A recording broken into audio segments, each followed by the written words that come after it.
Salam semua pendengar, kita berjumpa lagi ya.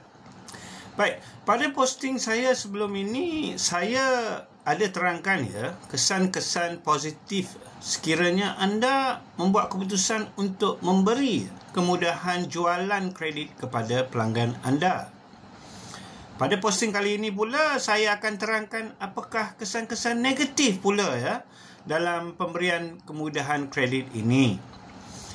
Baik, seperti mana saya telah terangkan sebelum ini ya, kesan negatif yang utama dan sudah pasti paling berisiko tinggi pada perniagaan anda ialah kemungkinan perniagaan anda akan mengalami masalah kekurangan atau tekanan aliran tunai.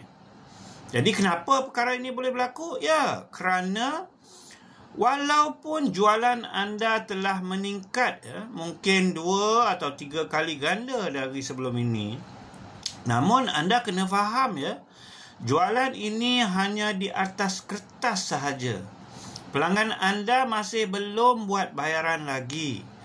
Jadi pada asasnya duit anda masih tersangkut dengan pelanggan anda.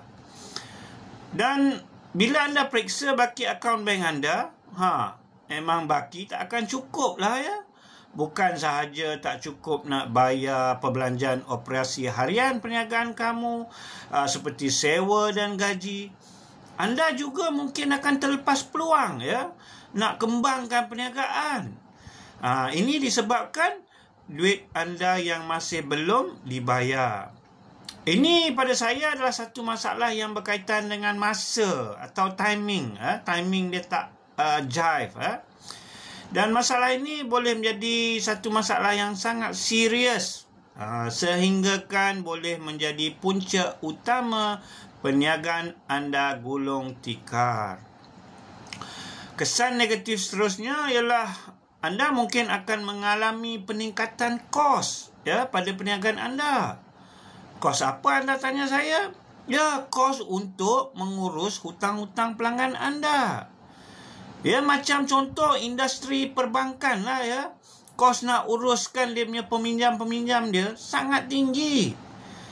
Baik, antara kos yang anda mungkin akan meningkat di sini adalah kos pentadbiran atau administrative cost ya. Ya, anda mungkin perlukan pekerja tambahan nak menguruskan invoice, nak hantar notis peringatan, nak kutip hutang dan sebagainya. Lepas itu, ialah maunya pelanggan pula lambat bayar. Kutipan kurang cantik. Silap hari bulan, anda terpaksa pinjam duit bank pula. Ini akan menyebabkan penambahan kos faedah pinjaman pula. Dengan peningkatan kos ini, sedikit sebanyak akan memberi kesan kepada margin keuntungan perniagaan anda.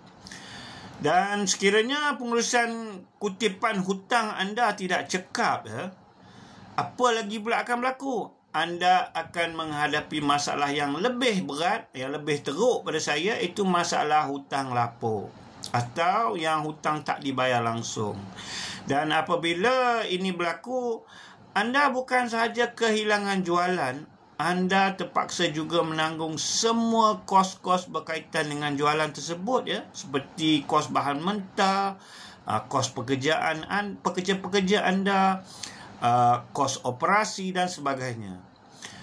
Akhir sekali ya, peranan anda dan kaki tangan anda ya sebagai penagih hutang atau debt collector, dia panggil dalam bahasa Inggeris, bukan sahaja membazirkan masa pekerja anda yang sepatutnya fokus kepada tugas hakiki mereka, iaitu mungkin untuk mencari jualan lagi ke, untuk mengeluarkan produk baru.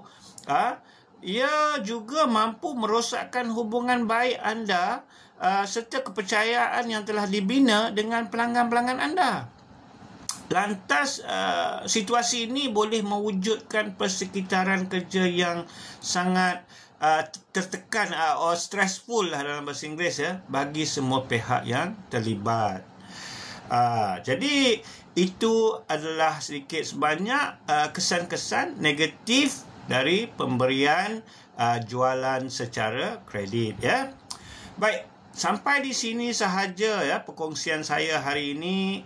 InsyaAllah kita berjumpa lagi ya dalam posting saya seterusnya.